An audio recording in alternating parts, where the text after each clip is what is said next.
కాంతి కిరీటమౌలో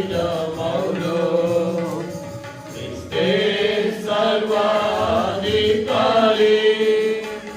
క్రీస్తే alpha omega, ఆది అంతము క్రీస్తే,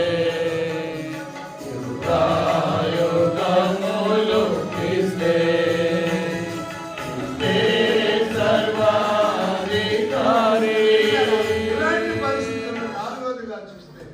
నాలుగో అధ్యాయంలో మనకు పోరాటాలలో, నాలుగో అధ్యాయం మొదటి వచనం చూస్తే పోరాటాలు పునాది వేసినాడు. మూడో అధ్యాయంలో మందిరం పని ఎంత బాగా జరుగుతుంది.